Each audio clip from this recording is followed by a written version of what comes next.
Gina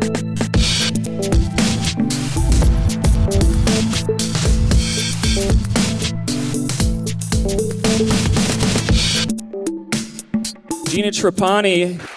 Thank you.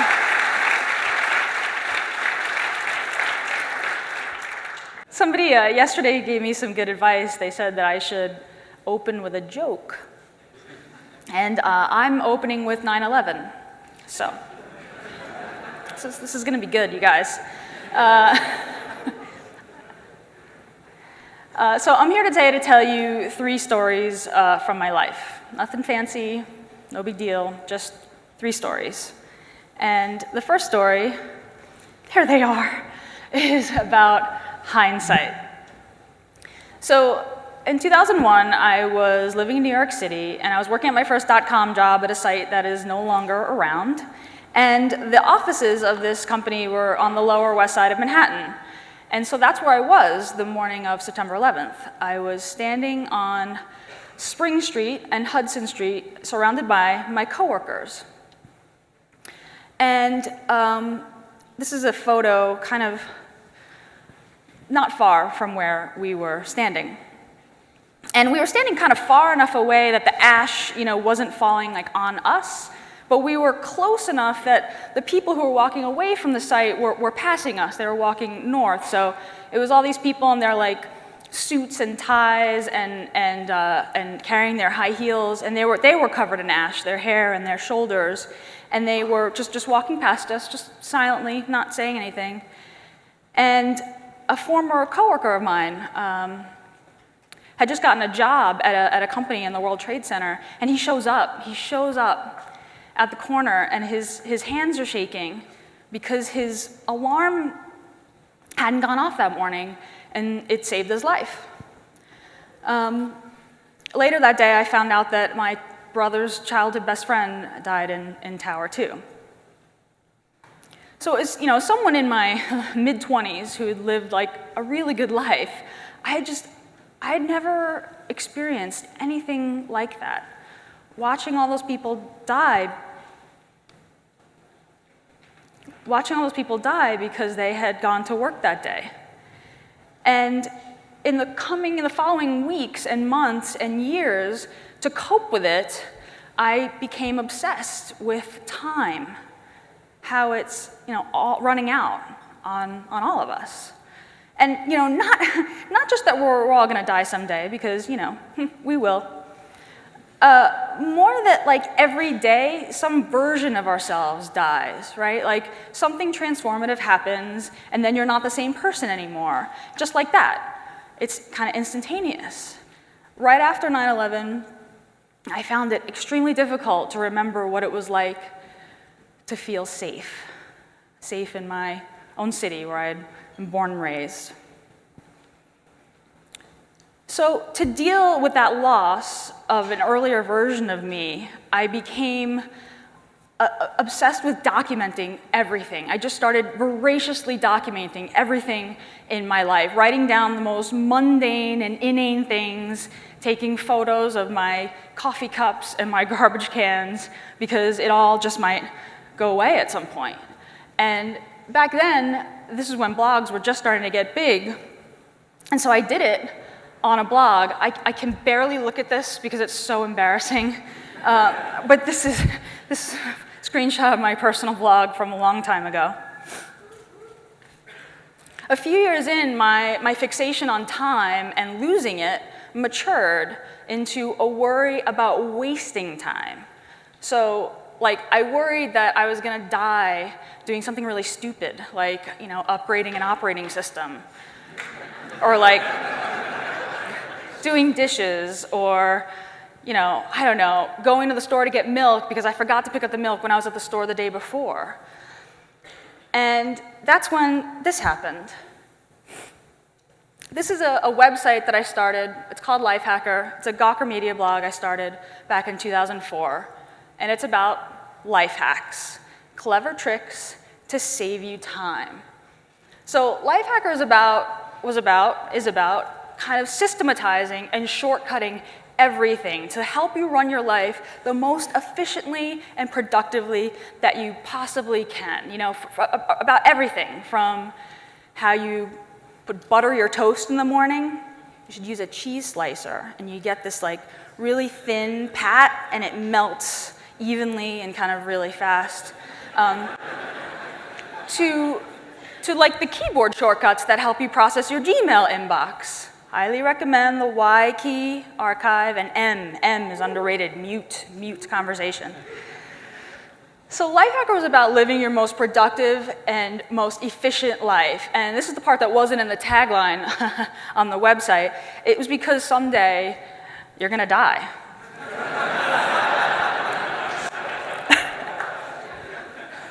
The site got really popular really fast, like beyond my wildest expectations. Million-page view days weren't uncommon, and back in 2006, 2007, 2008, that was crazy.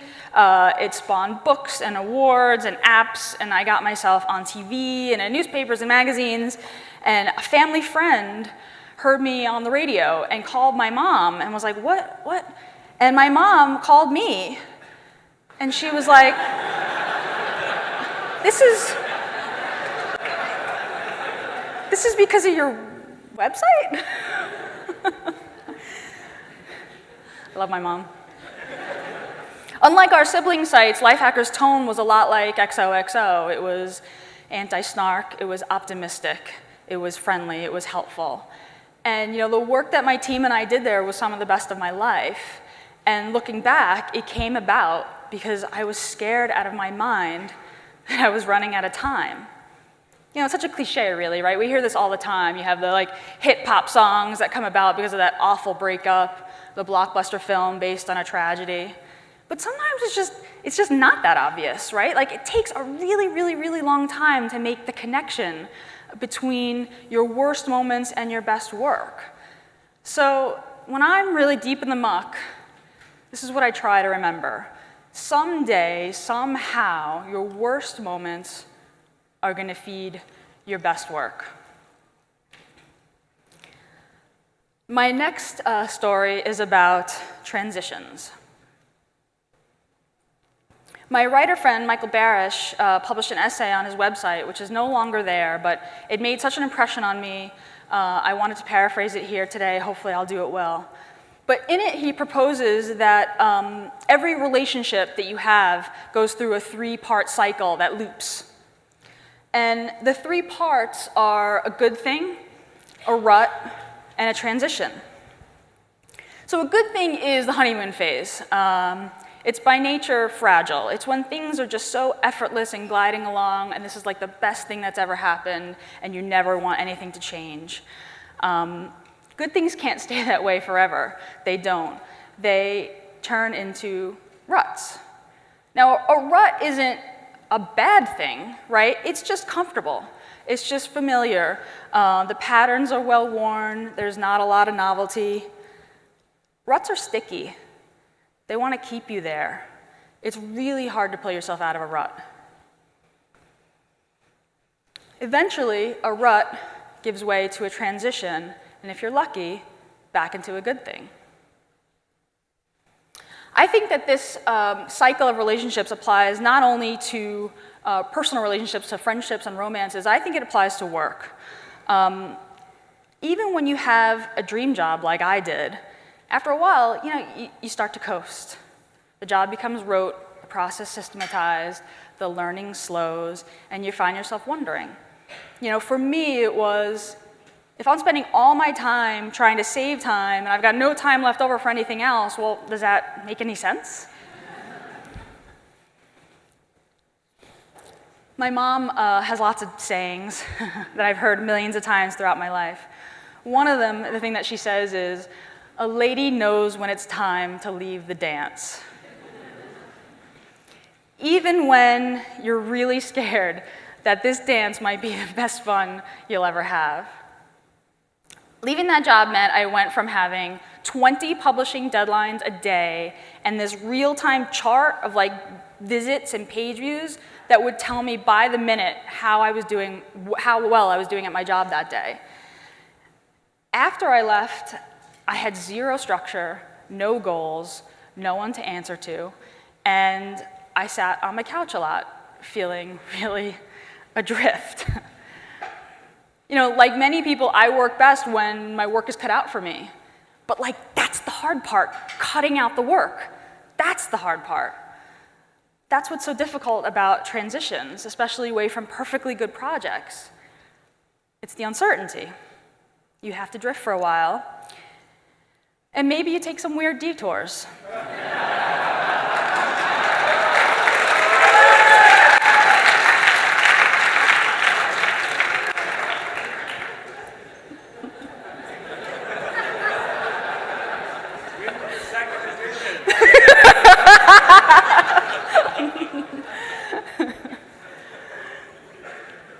Transitions are hard.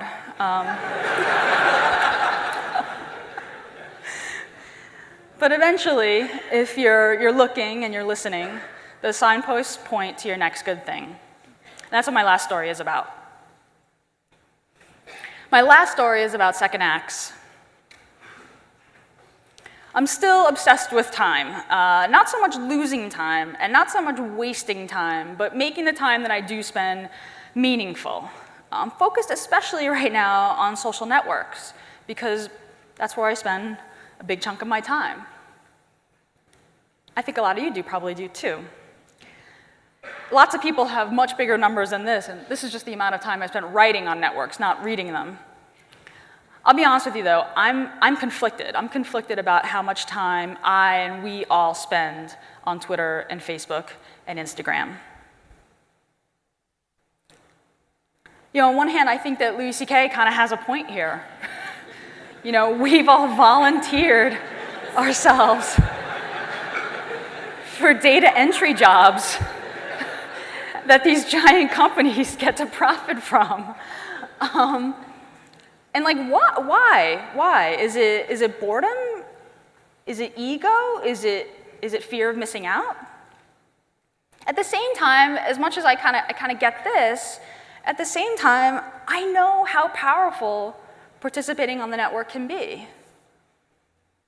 These were two of the best moments of my entire life, and they were 100 times better because I got to celebrate them on the network. And this is just a tip. This is just a tip. I have met friends and collaborators and heroes and many of you. I've had my mind changed, and I've become a clearer thinker. I've been heroicized and harassed and boosted back up again, and I know that you all have too. So, what have been your most meaningful moments on social networks?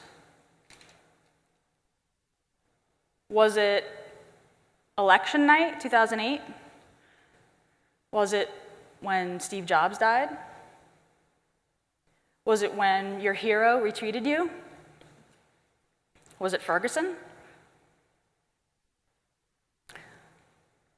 The time we spend on social networks can be trivial or it can be meaningful. I want more of the latter. So how do we get there? I think the secret is in the data. Twitter and Facebook know that my social data is this treasure chest of desires and behaviors and hints about my identity that I don't even know that I'm sharing. But I should know, because it's my data, and these networks have a lot of it. That's why I started hacking on an app that mined my own Twitter data to get answers to some of these questions about how I was spending my time on these networks. To start, I had a bunch of questions. Who am I talking to? How often do I say kind words? How often do I get sucked into mindless BS? That weekend hacking project went through a bunch of iterations as an open source project. It's now available on the web to try now. It's called ThinkUp, thinkup.com. And it tries its best. It tries its best to get toward the answers to some of these questions. And I'd like to quickly show you some examples of how it does. Here's a ThinkUp insight that tells me how many times I thanked someone last month. I can also see if I said thank you more or less this month than I did the month before. This insight breaks down the gender identity of people who comment and like my stuff on Facebook. For me, it's mostly dudes. I'm not sure what that says about me or my work, but I'm rolling with it. It's definitely given me pause to think about it, though. This ThinkUp insight tells me if a friend has changed their profile and how. This is one of my favorites because it gives me this kind of like X-ray vision into how my friends are evolving their identity over time. This insight tells me how much I talk about myself. A lot. This is going to go up after today, that's for sure. And I can see how that rate changed week over week. Finally, this insight tells me how many times I drop the F-bomb online. And I'm really sorry, Mom. I'm sorry. I'm sorry. These are facts that Twitter and Facebook won't ever reflect back to me. But this is the stuff that I want to know. And I hope you do too. And not because you're a social media douchebag, either, but because you're the opposite. As makers, part of our job is to build this little platform where all the people who love the stuff that we make can gather around and celebrate it. And I would bet collectively in this room, the average Twitter follower account is higher than 95% of Twitter's users. That gives us all this sort of outsized privilege and access and clout with a C that I hope to be as thoughtful about as I can be. ThinkUp aspires to help with that. So I don't know how this story ends, but I do kind of need your help finding out. How do you want to spend your time online? How can we make it more meaningful? Can we all help build a better web? I really want to know, so thank you so much for your time, and I hope you'll get in touch.